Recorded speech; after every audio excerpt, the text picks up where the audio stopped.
London, 1816. Smoke billowed from the east wing of Oakenhurst Manor. The cries of the household staff rent the night air, but it was the thin, terrified wails of infants that propelled Violet Northcott through the flame-licked corridor. Her lungs burned as she pressed a damp cloth to her mouth, her maid's uniform singed at the hem. "The twins," someone shouted from below. "The prince's children are still inside." Violet had no time to consider propriety or station as she hitched her skirts above her ankles and raced up the grand staircase. Fire crackled along the wood-panelled walls, devouring priceless paintings and tapestries that had hung in Oakenhurst for generations. The nursery lay at the end of the long gallery, and Violet knew that Mrs. Higgins, the elderly nurse, would be no match for the inferno. Outside, His Royal Highness Prince Sebastian Osborne had just returned from an evening at White's when his carriage pulled into the circular drive. The coachman's shout alerted him to the disaster unfolding at his country estate. The prince leapt from the carriage, his evening clothes immaculate, his face contorted with terror. "My children," he bellowed, lunging toward the house only to be restrained by his valet and 2 footmen. "Let me go, damn you! Alexander and Adelaide are inside."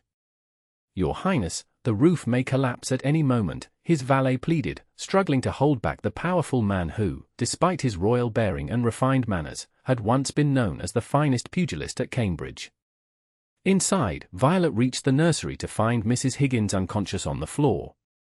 The twins, barely 6 months old, screamed in their cradle as flames licked at the curtains. Without hesitation, Violet scooped them up, one in each arm, and tucked them against her chest. "Hush, little ones," she whispered, her voice steady despite her terror. "I shall not let any harm come to you." The journey back through the burning house was a blur of choking smoke and falling debris. A beam crashed behind her, narrowly missing her heels. Violet tucked the babies' faces against her shoulders, shielding them from the worst of the smoke with her body. Her own lungs screamed for clean air, but she pressed on, descending the staircase as portions of the ceiling collapsed around her. When she burst through the front door, sooty and gasping, the assembled crowd let out a collective cry of relief. Prince Sebastian broke free of his restrainers and rushed forward, taking his children from her arms with trembling hands. "You have saved them," he said, his voice thick with emotion as he examined the twins, miraculously unharmed save for some soot on their nightclothes. "I am forever in your debt, miss." Before Violet could answer, she swayed on her feet, the world tilting as exhaustion and smoke inhalation took their toll. The last thing she saw before unconsciousness claimed her was the prince's face, his green eyes wide with concern, his strong arms reaching to catch her as she fell. 3 days later, Violet awoke in an unfamiliar bedchamber, sunlight streaming through damask curtains. The room was appointed with luxuries far beyond a lady's maid station, a 4-poster bed with silk hangings, a marble washstand, and fresh-cut flowers in crystal vases. "Ah, she wakes at last," came a warm, cultured voice from the doorway. Violet turned to see Lady Caroline Thornfield, the prince's widowed sister, enter the room with a rustle of expensive silk. "Your ladyship," Violet attempted to rise, but Lady Caroline gestured for her to remain abed. "Please do not exert yourself, Miss Northcott. You have earned your rest after such heroism." "The children? And Mrs. Higgins?" Violet asked, her voice raspy from smoke. "The twins flourish, thanks to your bravery. Mrs. Higgins is recovering as well, though more slowly given her advanced years." Lady Caroline sat beside the bed, studying Violet with peculiar intensity. "My brother wishes to thank you personally when you are strong enough to receive him." "That is most gracious, but unnecessary," Violet demurred, suddenly conscious of her tangled hair and borrowed nightdress. "I only did what any servant would do." Lady Caroline's eyebrows rose. "Did you?" "I think not. Most would save themselves first. But that is not what puzzles me." She leaned closer. "What puzzles me, Miss Northcott, is why a young woman with your bearing and speech patterns is employed as a lady's maid. Your hands, though reddened by work, show the shape and grace of one born to privilege. And there is something in your face." Violet looked away. "I assure you, your ladyship is mistaken." "Am I?" Lady Caroline withdrew a miniature from her reticule. This portrait has hung in my husband's family gallery for 20 years. It shows the late Duchess of Northshire as a girl of 16. She placed it on the coverlet. The resemblance is remarkable, wouldn't you agree? Violet's breath caught as she stared at the familiar face, the same high cheekbones, determined chin, and unusual violet blue eyes that had earned her her name. "I don't know what you mean to imply," she whispered. "I imply nothing.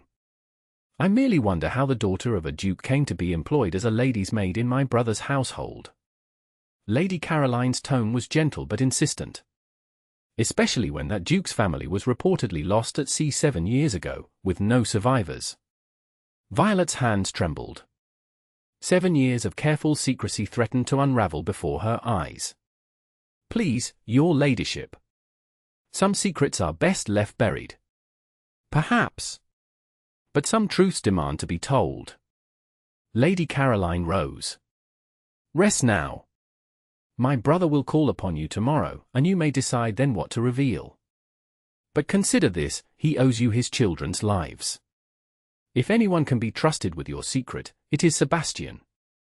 With those words hanging in the air, Lady Caroline departed, leaving Violet alone with memories she had long suppressed, of a shipwreck off the Spanish coast, of being separated from her family in the chaos, of waking on an unfamiliar shore with nothing but the clothes on her back and a locket containing her parents' miniatures.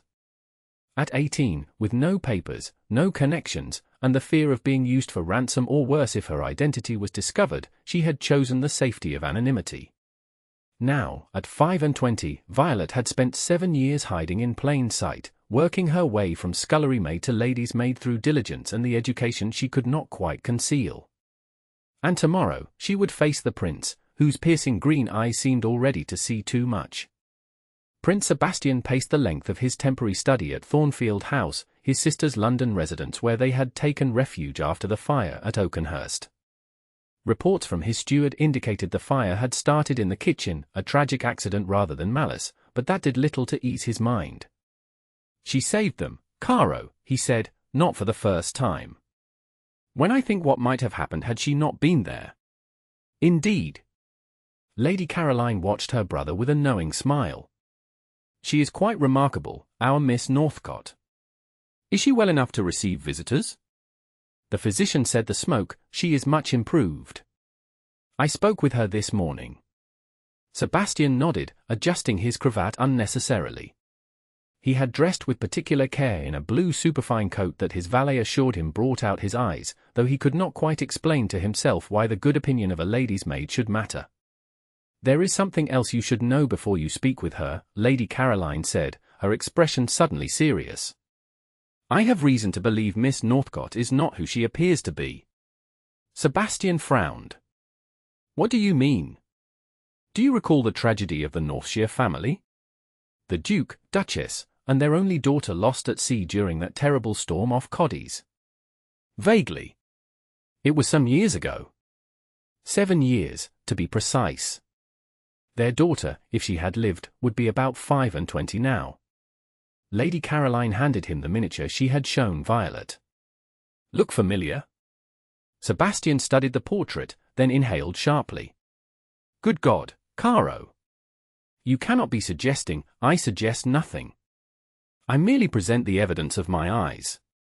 And if I am correct, there is a lost duchess working as a lady's maid in your household." "But why would she? That is what you must discover," Lady Caroline said, patting his arm. "Now go. She awaits you in the blue drawing room." Sebastian found Violet Northcott seated by the window, a shaft of afternoon sunlight illuminating her profile. She wore a borrowed gown of pale blue muslin, simple but far more becoming than a maid's uniform. Her chestnut hair was arranged in a modest knot at the nape of her neck, revealing the elegant lines of her face. She rose as he entered, executing a perfect curtsy that spoke of years of training in deportment. "Your Highness," she murmured, eyes downcast as befitted a servant addressing her master. "Miss Northcott." Sebastian gestured for her to be seated. "I am pleased to see you recovered. You have my eternal gratitude for your bravery. Had you not acted as you did—" His voice faltered. "I cannot bear to think of it. Any person with a heart would have done the same, sir, she replied, her voice soft but articulate, with none of the regional inflections common among the serving class. I think not. Sebastian studied her, noting the way she held herself, the unconscious grace of her movements. Tell me, Miss Northcott, how came you to be in my household? I applied for the position of lady's maid to your late wife 2 years ago, Your Highness.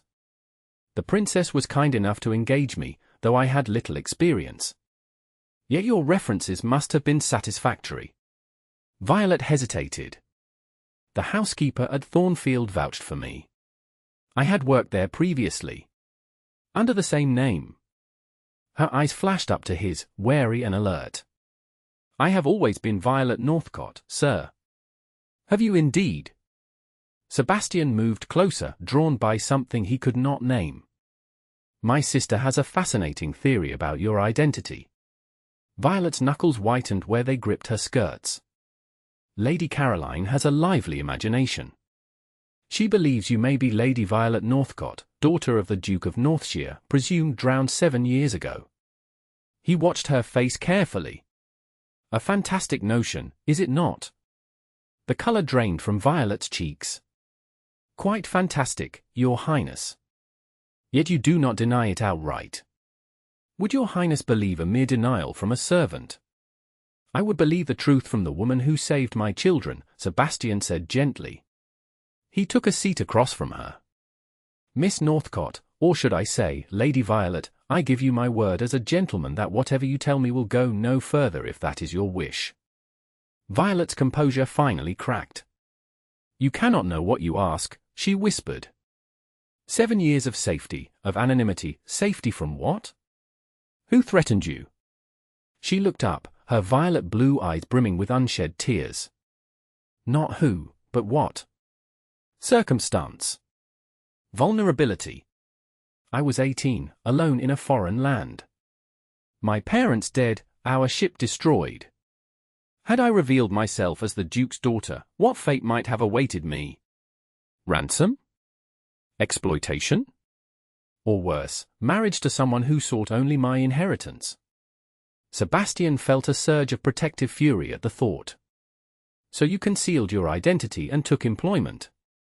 Yes. At first, simply to survive. Later, because I had built a life, modest though it was. She gave a small, bitter laugh.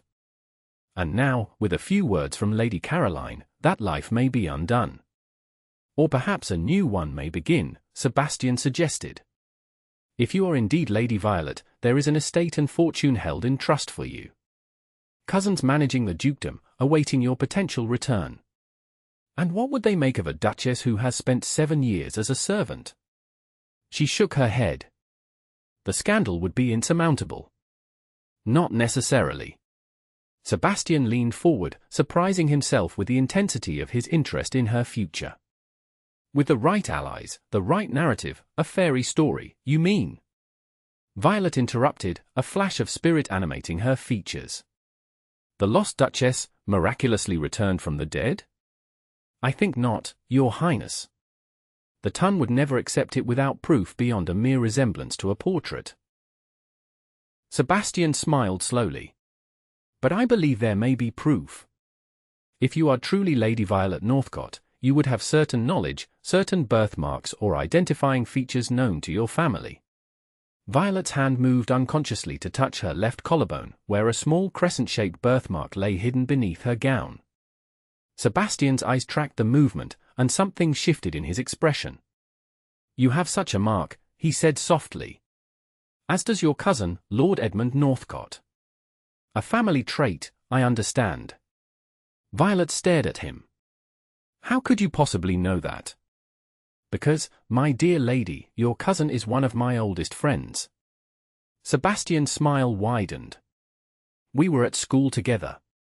And he has never ceased searching for his lost cousin, even when all others gave up hope. The revelation hung between them, altering everything. Violet felt the careful construction of her life begin to crumble around her. I need time, she said at last. Time to consider what this means. Of course. Sebastian rose. You shall have all the time you require, and my protection meanwhile. No one beyond my sister knows of this conversation." As he moved to leave, Violet called after him, "Your Highness, the twins. How do they fare?" Sebastian turned back, his expression softening. "They ask for Violetta in their infant way. Adelaide refuses her milk unless the nurse sings the lullaby she claims you sang during the fire."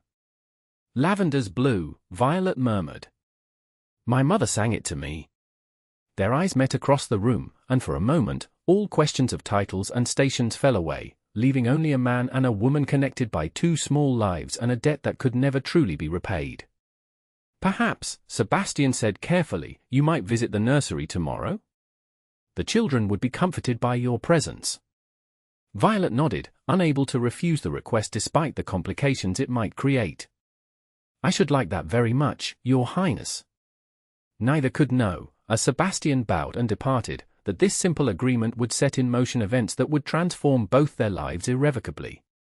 The following weeks brought changes Violet could never have anticipated.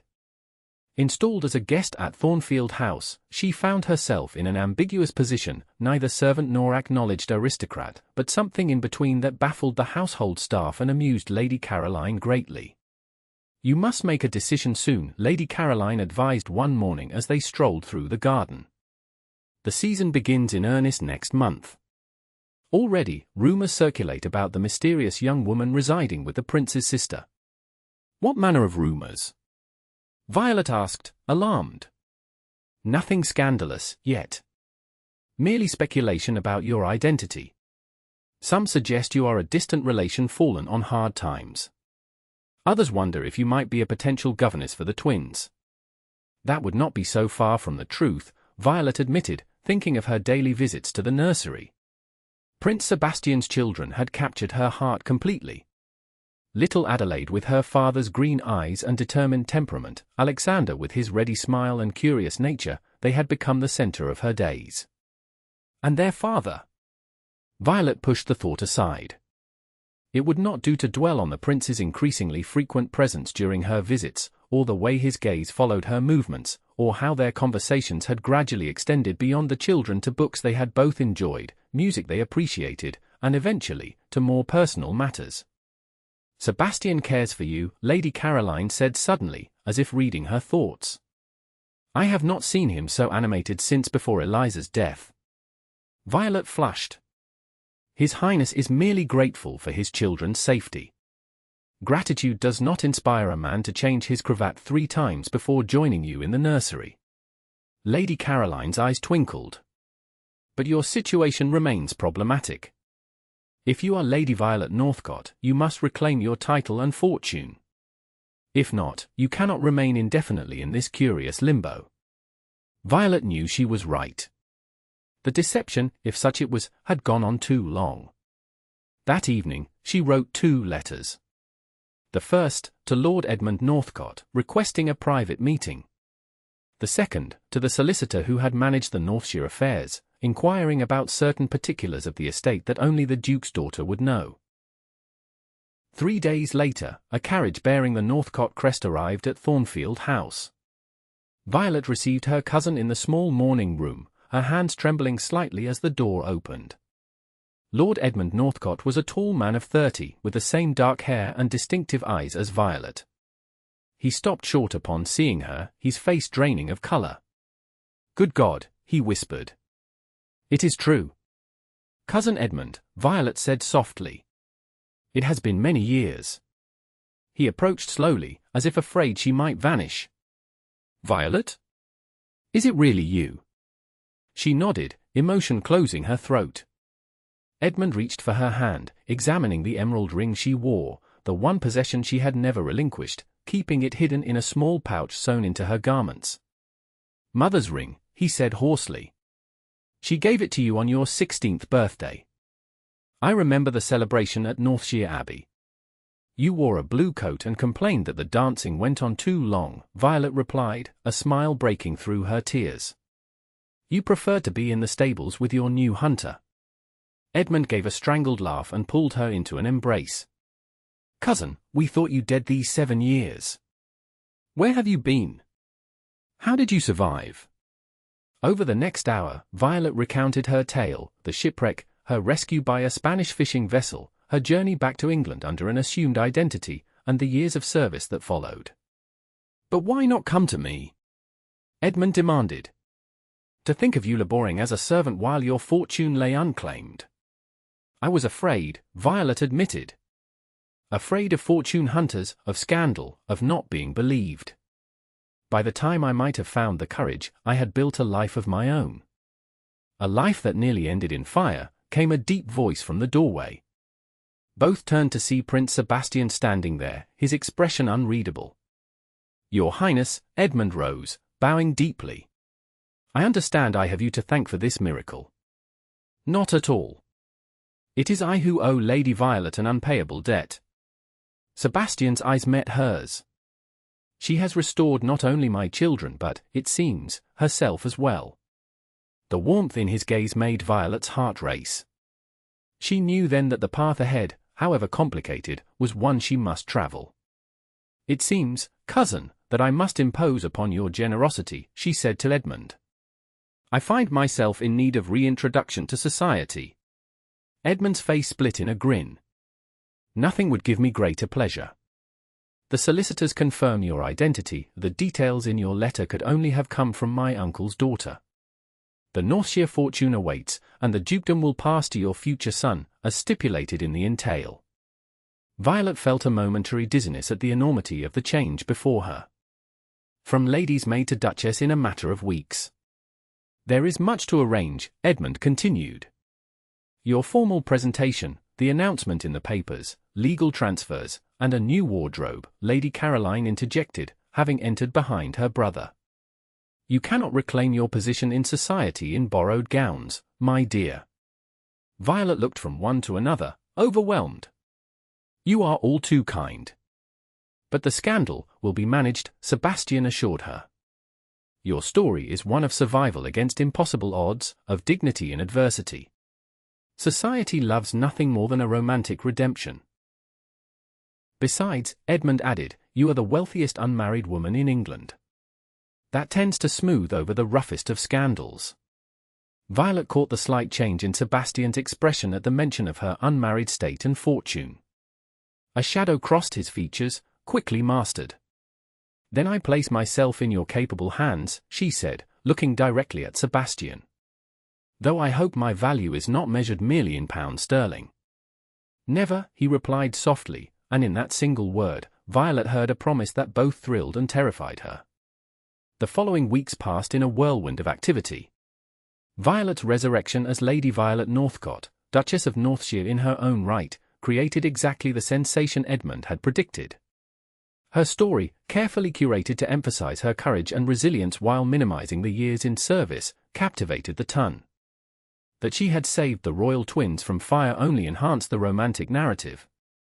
Invitations flooded Northcott House, where Violet had taken up residence with her cousin's family. Modistes, milliners, and jewelers competed for her patronage. Gentlemen of all ages and stations sought introductions. Through it all, Violet maintained a careful composure, neither embracing nor rejecting her newfound status. Only in the nursery at Thornfield House, during her regular visits to the twins, did she feel truly herself. You seem weary, Sebastian observed one afternoon as they watched Alexander and Adelaide playing with wooden blocks on the nursery floor. Is society proving too demanding? Violet smiled ruefully. It is not society that exhausts me, but the pretense. Everyone treats me as if I've always been the Duchess, as if the last 7 years never happened. Do you wish they hadn't? Sebastian asked quietly. She considered the question seriously.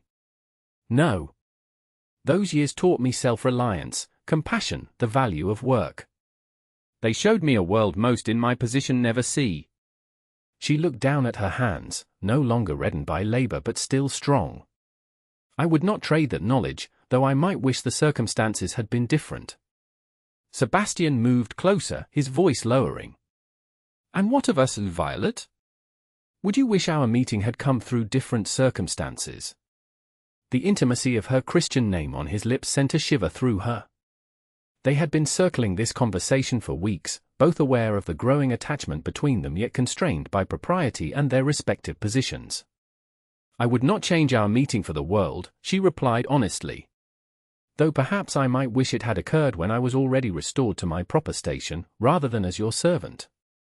"Why? Do you think me such a snob that I would value you less for having known honest work?" There was a hint of hurt in his tone. "No, not you." Violet sighed. "But others will say that you became interested only after learning my true identity and fortune. That I ensnared you through proximity to your children. Let them say what they will." Sebastian's hand found hers. "I know when my feelings began to change, and it was before Caroline showed me that miniature. It was when you emerged from the flames, my children safe in your arms, your face determined despite your fear." Violet's heart thundered in her chest. "Sebastian, we cannot what? Acknowledge what grows between us? I am not so elevated that a duchess is beneath my touch, nor are you so far removed from the woman who sang my children to sleep amidst the smoke. The gossips will always find something to gossip about." Sebastian's fingers tightened on hers. "Next week is Lady Harrington's ball. Your formal re-entry into society. Will you grant me the first dance?" The request, so proper, yet laden with meaning, hung between them. A public declaration of his interest would set the ton ablaze with speculation. "Yes," Violet whispered, knowing she was agreeing to far more than a dance. Sebastian raised her hand to his lips. "Then until next week, Your Grace." As he left the nursery, Violet remained beside the playing children, her mind awhirl with possibilities both wondrous and terrifying. Lady Harrington's ballroom blazed with hundreds of candles, illuminating the cream of London society in their finery. Violet stood at the entrance, momentarily overwhelmed by the spectacle and the weight of expectation.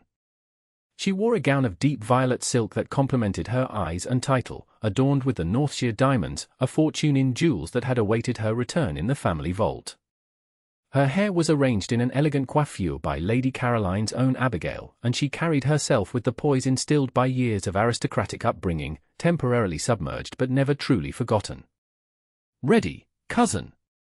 Edmund asked, offering his arm. Violet took a steadying breath. "As I'll ever be." Their entrance caused the expected stir. Conversations paused, heads turned, and fans fluttered as the assembled nobility assessed the returned Duchess. Violet recognized the calculation in many eyes, weighing her fortune against her unconventional history, her beauty against the potential scandal of an alliance. She greeted Lady Harrington with perfect composure, then allowed Edmund to lead her through a gauntlet of introductions. Some faces she remembered from her youth, others were new to her.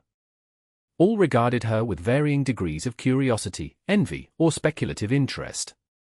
"Lady Violet," came a familiar voice, and she turned to find Sebastian approaching, resplendent in formal attire, his green eyes warm with private meaning. "How delightful to see you this evening." "Your Highness," she curtsied, aware of the many eyes upon them. "You honor me with your attention." "The honor is mine," he replied, then added in a lower tone, "You look magnificent." Before she could respond, the orchestra struck up the opening notes of a quadrille. Sebastian extended his hand. "I believe this dance is mine, Your Grace." Whispers erupted as he led her to the center of the ballroom. To be singled out by Prince Sebastian for the first dance was a clear mark of favor that would be dissected in drawing rooms across London by morning. "Everyone is watching," Violet murmured as they took their positions. "Let them," Sebastian replied, his gaze never leaving her face. "I have waited too long for this moment to care what anyone thinks." The dance began, and Violet surrendered to the familiar patterns, allowing muscle memory to guide her steps while her mind processed the implications of Sebastian's attention. As they came together and parted according to the figures of the dance, she caught fragments of conversation from the onlookers. "Such a romantic story. Fortune is said to exceed 50,000 a year. Always had an eye for beauty, our prince. What of the children? Surely they need a mother." This last comment, from a matron with 3 unmarried daughters, stung Violet unexpectedly. Sebastian's late wife, Princess Eliza, had died shortly after giving birth to the twins. Any woman who married him would become stepmother to his children, a role Violet had unwittingly begun to fill during her daily visits to the nursery. "You're frowning," Sebastian noted as they came together again. "Has someone offended you?" "Not at all," Violet assured him. "I was merely thinking of Adelaide and Alexander." His expression softened. "They ask for you constantly when you're not there. Adelaide has taken to carrying the doll you gave her everywhere, and Alexander refuses to sleep without that wooden horse." The simple domestic detail touched Violet deeply. "They are precious children. Any woman would be fortunate to." She stopped, realizing the dangerous direction of her thoughts. Sebastian's eyes darkened with an emotion Violet dared not name. "Any woman, Violet? Or one in particular?" Before she could respond, the music ended, and they were required to part. Sebastian bowed over her hand, his lips brushing her gloved fingers a fraction longer than propriety dictated. "Save me another dance," he requested, his voice low and intimate. "The waltz, perhaps?" Violet nodded, unable to refuse despite knowing that a second dance would only fuel the speculation already running rampant through the ballroom. As Sebastian stepped away, she found herself immediately surrounded by gentlemen eager to secure her hand for the next set. Among them was Lord Trentham, a wealthy viscount known for his pursuit of heiresses. "Your Grace," he bowed with practiced charm. "Might I have the honor of the next dance?" Violet accepted with a polite smile, though her thoughts remained with Sebastian. Throughout the evening, she danced with a succession of partners, each more eager than the last to ingratiate themselves with the wealthy Duchess. Yet none made her pulse quicken as Sebastian had with a mere glance. When at last the orchestra announced a waltz, Violet felt a presence at her elbow and turned to find Sebastian waiting, his expression both determined and vulnerable. "I believe this is mine," he said softly. The ballroom seemed to hold its collective breath as he took her in his arms. The waltz, still considered slightly scandalous despite its growing popularity, required a closeness that sent Violet's heart racing. "You've caused quite a stir this evening," Sebastian observed as they moved gracefully across the floor. "I count at least 12 gentlemen who have already fallen hopelessly in love with you." 12? Violet arched an eyebrow. "You overestimate my charms, Your Highness." "On the contrary, I suspect I underestimate them." His hand at her waist tightened almost imperceptibly. "Though I confess, I find their attention rather vexing." "Do you indeed?" Violet couldn't suppress a smile. "And why should that be?" Sebastian's eyes locked with hers. "I think you know why, Violet."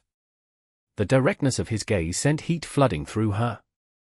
"Sebastian, we cannot have this conversation here." "Then where?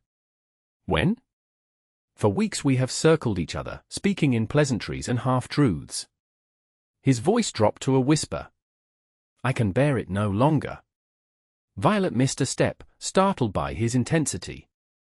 Sebastian recovered smoothly, guiding her back into the rhythm of the dance. "The terrace," she suggested, her voice barely audible. "After this dance." He nodded once, satisfaction and anticipation mingling in his expression. For the remainder of the waltz, they moved in perfect harmony, each acutely aware of the other, of the heat where their bodies touched, of the promise of what was to come. When the music ended, Sebastian escorted her to the edge of the ballroom, pausing to exchange pleasantries with several acquaintances, a necessary delay to prevent their departure from appearing too pointed. Finally, with Lady Caroline's knowing assistance in creating a diversion, they slipped through the French doors onto the darkened terrace. The night air was cool against Violet's flushed skin. Stars glittered above, and the scent of Lady Harrington's roses perfumed the garden below. Sebastian guided her to a secluded corner, partially concealed by potted palms. At last, he murmured, taking both her hands in his. "Violet, I can no longer pretend indifference when I feel anything but." "Sebastian," she began, her voice unsteady, "we must consider carefully. Your position, my recent restoration to society, there would be talk." "Let them talk. I care only for what you feel." His fingers tightened on hers. "When I thought I had lost the twins, I believed no pain could be greater. Yet the thought of losing you, of seeing you married to another, brings me equal anguish. Violet's breath caught. What exactly are you saying? I am saying, quite inelegantly it seems, that I love you. Sebastian released one of her hands to touch her cheek. Not for your title or your fortune, but for your courage, your kindness, your strength in adversity. I love the woman who risks her life for others, who sings lullabies to my children, who faces down society's judgment with unbroken dignity. Tears sprang to Violet's eyes. I have loved you since you looked at me not as a servant but as an equal, worthy of respect despite my station. Sebastian's face transformed with joy. He drew her closer, one arm encircling her waist. Then you will consider my suit. I know it is precipitous, that propriety demands a longer courtship, but propriety has little to say about a duchess who spent 7 years as a lady's maid, Violet interrupted with a watery laugh. I think we may be permitted some latitude in the matter. Sebastian's smile was radiant in the moonlight. Is that a yes, your grace? It is if you court me properly, your highness, and we shall see, Violet replied, her eyes dancing with mischief and affection. Minx, he murmured, and then his lips were on hers, gentle at first, then with growing passion as Violet responded, her arms twining around his neck. The kiss lasted until a discreet cough from nearby startled them apart. Lady Caroline stood at the terrace doors, her expression both amused and concerned. As touching as this scene is, she said dryly, I suggest you return to the ballroom separately before your absence is remarked upon. Unless, of course, you wish to announce your engagement tonight amidst what would certainly be a magnificent scandal. Sebastian laughed, unrepentant. Would that be so terrible, sister? Perhaps not, but I thought you might prefer to speak with Lord Edmund first, as protocol demands. Lady Caroline raised an eyebrow. Unless you plan to dispense with that formality as well. Violet smoothed her gown, composing herself. Lady Caroline is right. Let us proceed with at least a pretense of conventional courtship. She cast Sebastian a meaningful glance. Though perhaps an abbreviated one. Very abbreviated, Sebastian agreed fervently. He lifted her hand to his lips once more. I shall call upon your cousin tomorrow to request a private interview. With that promise warming her heart, Violet returned to the ballroom on Lady Caroline's arm, Sebastian following at a discreet interval. If some guests noted her heightened color and the prince's unusually broad smile, they were too well-bred to comment directly. The following morning, Edmund was unsurprised by Sebastian's formal request to pay court to his cousin. I've been expecting this since you first mentioned her name, Edmund admitted as they shared a brandy in his study. Though I confess, the speed of your attachment gives me some concern. It is not as sudden as it appears, Sebastian replied. I have known your cousin for 2 years, albeit under different circumstances. As your servant, Edmund pointed out bluntly. Which raises questions about the nature of your interest, now that she is revealed as a wealthy duchess. Sebastian stiffened. You question my honor? I question any man's intentions toward my cousin, Edmund countered evenly. She has been vulnerable too long to risk her happiness on an infatuation born of gratitude or convenience. It is neither. Sebastian's voice softened. I loved her courage before I knew her birth, and her gentleness before I understood her worth in pounds sterling. The woman who saved my children is the same woman, regardless of her title. Edmund studied him thoughtfully. And the disparity in your stations? Society may accept a prince marrying a duchess, but the tongue is fickle. Some will always whisper that she was once your servant. Let them whisper, Sebastian said firmly. Violet and I have discussed this. We are prepared for whatever comes. After a moment, Edmund nodded. Very well. You have my blessing to court her. But, he added with sudden steel, if you hurt her, prince or no, you will answer to me. Sebastian grinned, extending his hand. I would expect nothing less from family. The courtship that followed was indeed abbreviated by society's standards but conducted with impeccable propriety under Lady Caroline's watchful eye. Sebastian and Violet were seen together at the opera, at select dinner parties, and riding in Hyde Park, always chaperoned, always proper, yet with an undeniable connection that even the most cynical observers could not dismiss as mere ambition on either side. The twins provided both pretext and genuine pleasure for their time together. Violet's visits to the nursery continued, now openly acknowledged as part of Sebastian's courtship. The children flourished under her attention, their initial attachment deepening into love that rivaled their affection for their father. 6 weeks after Lady Harrington's ball, on a perfect summer evening, Sebastian escorted Violet through the gardens at Thornfield House. The twins had been put to bed after an afternoon of play, and Lady Caroline had discreetly withdrawn to allow the couple a few moments of supervised privacy. "I have something to ask you," Sebastian said as they paused beside a marble fountain, its waters catching the last golden rays of sunset. Violet's heart quickened. "Yes?" Sebastian took both her hands in his. "When we first met, truly met, after the fire, you feared the scandal of reclaiming your title. You worried that society would never accept a duchess who had been a servant." "I did," Violet acknowledged softly. "Yet here you stand, accepted and admired by all who matter." His thumbs traced circles on the backs of her hands. "You have faced down gossip with grace, refused fortune hunters with dignity, and won the hearts of my children without effort." "Hardly without effort," Violet laughed. "Alexander tested me sorely last week with that frog in the nursery." Sebastian's eyes crinkled with amusement. "A trial you passed with flying colors, I'm told. Most ladies would have swooned." "I have never been a most ladies," Violet reminded him. "No, you have not. And that is precisely why I love you." Sebastian drew a deep breath. "Violet Northcott, Duchess of Northshire and saviour of my heart as well as my children, will you do me the honour of becoming my wife?" Though expected, the word still brought tears to Violet's eyes.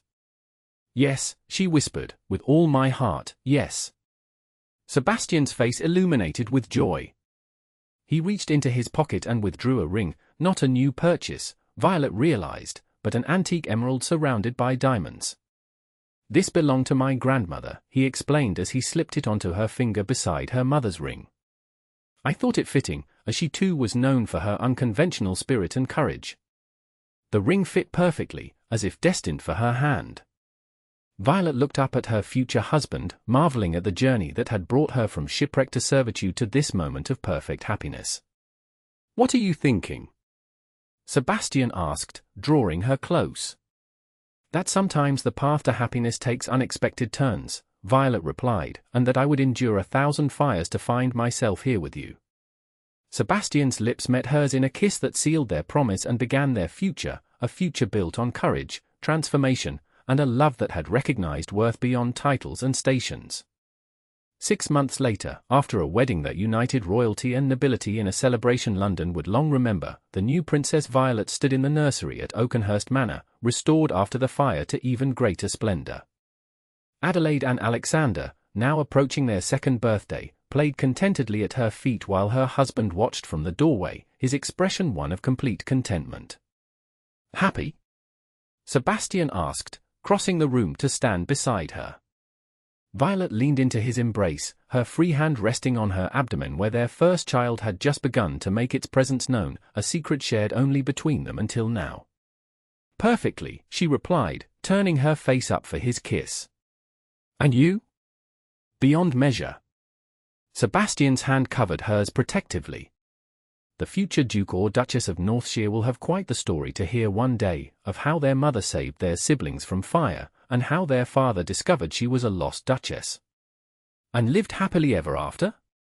Violet suggested with a smile. "Indeed," Sebastian agreed, drawing her closer still. "Very happily ever after."